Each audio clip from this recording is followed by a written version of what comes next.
کہا کہ یہاں ایک ایسا مسئلہ ہے، دریائے نیل سوکھ جاتا ہے اور ہر سال یہ لوگ ایک 16-17 سال کی جوان لڑکی کی قربانی دیتے، پھر پانی موجیں مارتا ہوا اوپر آ جاتا ہے۔ اب اس سال کیا کیا جائے؟ ہماری حکومت ہے، اسلام آیا ہے امن و امان کے ساتھ۔ حضرت عمر بن خطاب کے پاس جب یہ خط پہنچا تو آپ نے جواب لکھا۔ جواب میں 2 خط لکھے۔ حضرت عمرو بن عاص سے کہا کہ تم جس طرح سے اسلام کو قائم کیے اسی طرح سے قائم رکھو، شریعت مصطفیٰ کا نفاذ ہر حال میں ضروری ہے، لوگوں کو نماز روزے کی تلقین کرتے رہو۔ اور ایک خط میں حضرت عمرو بن عاص کو مخاطب کر کے کہتے ہیں حضرت عمر، ایک خط یہ تو میں تم کو لکھ رہا ہوں اور ایک اور خط بھیج رہا ہوں جو دریائے نیل کے نام پر لکھ رہا ہوں۔ ہے کوئی دنیا میں جو کسی دریا کو بھی خط لکھتا ہو؟ یہ صرف میرے رسول کی غلاموں کا حال ہے۔ کہا ایک خط میں دریائے نیل کے نام پر لکھ رہا ہوں، یہ دریائے نیل کو دے دینا۔ اور دریائے نیل کو خط لکھا، بسم اللہ الرحمن الرحیم، اے دریائے نیل، عمر بن خطاب رسول اللہ کا غلام تجھ سے کہتا ہے، اللہ کے حکم سے اگر تو بہتا ہے اے دریا، تو عمر بن خطاب کا حکم ہے کہ جیسا بہتا تھا ویسے رواں ہو جا، اور اگر اللہ کے حکم سے نہیں بہتا تو تیرے بوند ایک پانی کے قطرے کی بھی ہمیں کوئی ضرورت نہیں۔ یہ خط لکھ کر کے بند کر کے دے دیا۔ حضرت عمر بن عاص کے پاس 2 خط آئے، ایک خط ان کا تھا، پڑھا اور کہا دوسرا خط دریائے نیل کا ہے۔ حضرت عمر بن عاص نے کہا دریائے نیل کے لیے ہم پر بھی خط آیا ہے، لے کر کے گئے اور دریائے نیل میں وہ خط ڈالا۔ جیسی ہی خط ڈالا، روایتوں میں موجود ہے 16 گز پانی اوپر موجیں مارتا ہوا ہے۔ ان کے جو ہم غلام تھے خلق کے پیشوا رہے، کون نہیں مانتا ان کے حکم کو؟ کون ہے جو ان کے حکم کے خلاف جائے؟ دریا ہے۔ اسی لیے شاعر نے کہا تھا میرے عزیزوں، حضرت سعد بن ابی وقاص ایک اور صحابی ہیں، 10 مبشرہ میں سے، یہ عراق فتح کر کے داخل ہوئے تھے، 400 صحابہ ان کے ساتھ تھے۔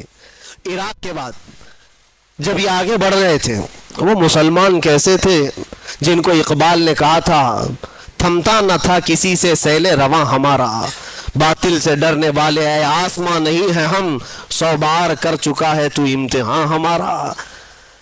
یہ لوگ کہیں رکتے ہی نہیں تھے، ان کی کوئی سرحد ہی نہیں تھی۔ ایک علاقہ فتح ہو گیا تو بس کافی ہے نہیں، آگے بڑھنا ہے۔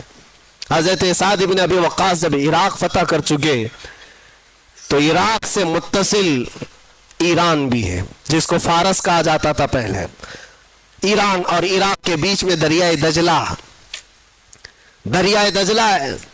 اب جب عراق فتح ہو گیا، دریائے دجلہ ہے، دریائے فرات جو بھی دریا ہے اس کے بیچ میں، تو صحابہ نے کہا کہ ہم ادھر بھی جانا چاہتے ہیں، اس علاقے کو بھی فتح کریں، غلامی مصطفیٰ میں شامل کریں۔ جبکہ فارس کسرا کے پاور کے اندر میں تھا۔ کسرا اس وقت کے سپر پاور بادشاہ کا نام ہے، جیسے آج امریکہ، لوگوں کے دماغ کے حساب سے، ہمارے حساب سے نہیں، سپر پاور۔ میرے عزیزوں، سعد بن ابی وقاص سے جب صحابہ نے کہا ادھر جانا ہے، کہا بیچ میں دریا ہے، کیسے جائیں گے؟ حضرت سعد بن ابی وقاص نے کہا تم میرے ساتھ چلو گے؟ صحابہ نے کہا کیسے؟ ادھر ایرانی فوج نے جتنے برج تھے دریا کے اوپر پار کرنے والے سب توڑ ڈالے تھے، جو لکڑیوں کے تھے وہ جلا ڈالے تھے، سب ختم کر ڈالے تھے، کیونکہ انہیں ڈر تھا یہ محمد عربی کے غلام ہیں، رکتے کہیں نہیں ہیں، یہ اگر ادھر سے ادھر کراس کر کے آ گئے تو ہماری بھی خیر نہیں، سب توڑ ڈالے۔ اس کے بعد وہ ایرانی فوج کی تاریخ بھی موجود ہے تاریخ طبری میں، وہ لوگ دیکھتے رہے تماشا کہ یہ 400 لوگ کیا کر پائیں گے دریائے بیچ میں۔ حضرت سعد بن ابی وقاص نے اپنے صحابہ سے کہا چلو، سب نے پوچھا نہیں کیسے جانا ہے، اپنے قائد، اپنے جو لیڈر تھے حضرت سعد بن ابی وقاص سپہ سالار، ان کے پیچھے چل پڑے۔ پھر کسی نے پوچھا کس راستے سے جا رہے؟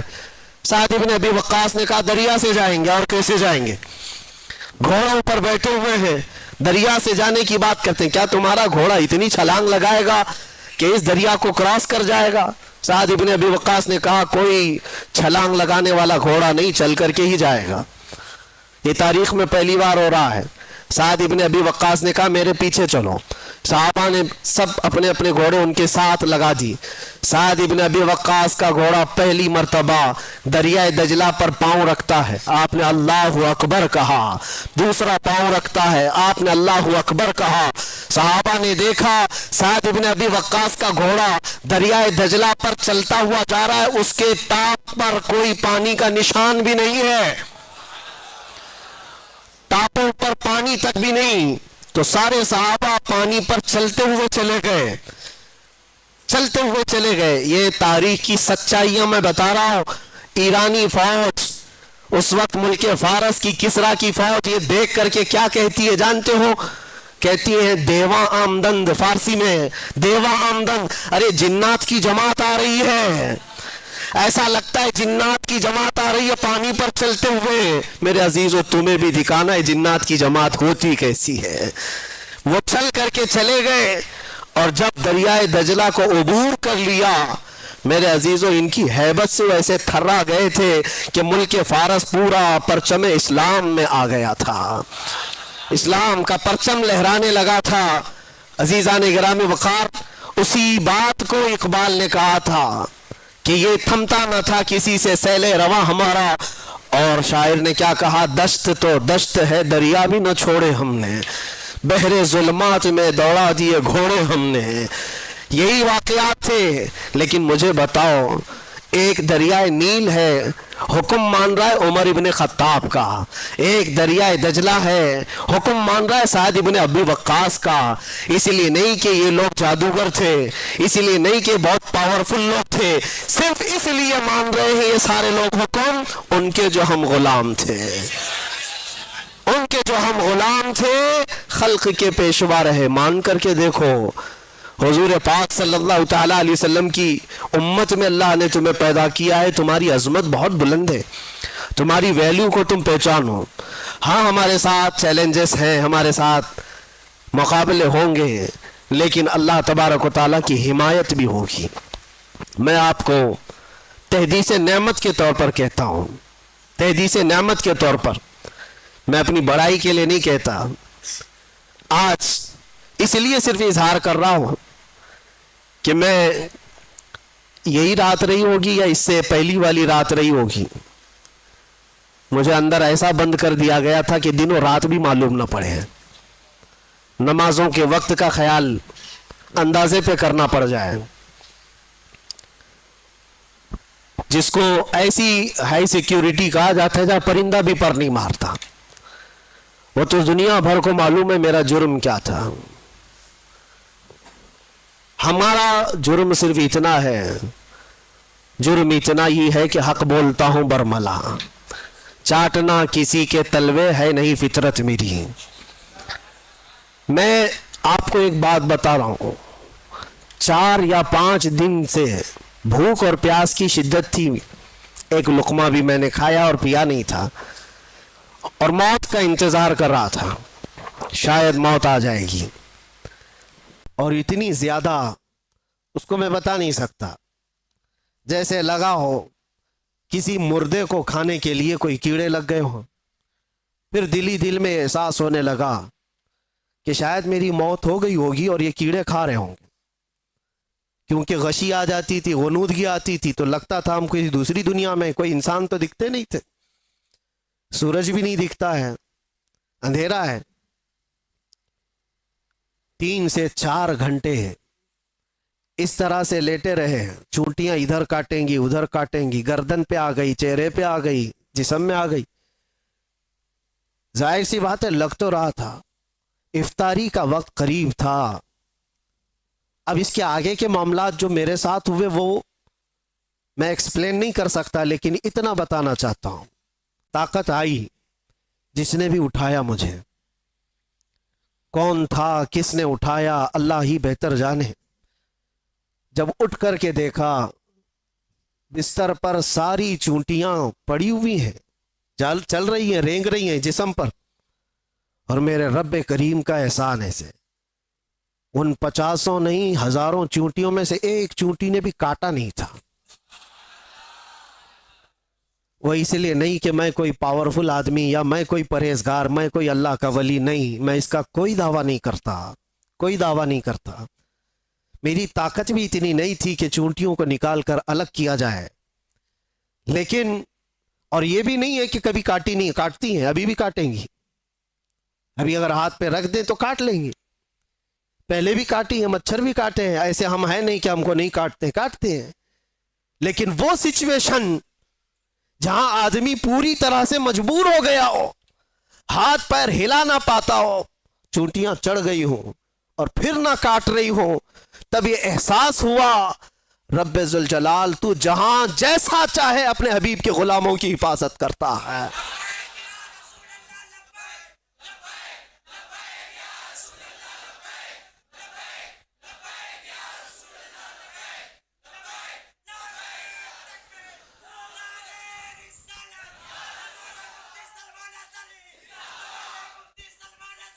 آپ کو مجھے وہ حدیث یاد آئی جب صحابہ اکرام رضوان اللہ تعالیٰ علیہ مجمعین کی ایک جماعت کو اللہ کے نبی صلی اللہ تعالیٰ علیہ وسلم نے تبلیغ کے لیے بھیجا تھا. 70 صحابہ اکرام میں جب وہ تبلیغ کے لیے گئے تھے، کفار و مشرکین نے دھوکے سے ان سارے صحابہ کو شہید کر ڈالا تھا. سارے صحابہ کو شہید کر دیا تھا اور 3 بچ گئے تھے. 3 میں سے وہ صحابہ کو قید کر لیا تھا اور قیدی ایسا بنایا تھا کہ 24 گھنٹے ان کی نگرانی پر بیٹھے رہتے تھے، زنجیروں سے باندھ کر کے صحابہ کو. اس کے بعد ہوا یہ کہ اس میں ایک صحابی حضرت زید بن دسنہ رضی اللہ تعالیٰ عنہ، ان کو ان ظالموں نے نہایت ہی بے دردی کے ساتھ ان کے ہاتھ کی انگلیاں، ان کے پیر کی انگلیاں، ان کے ہونٹ، ان کے کان، ان کے ناک سب کاٹ کر کے شہید کیا تھا.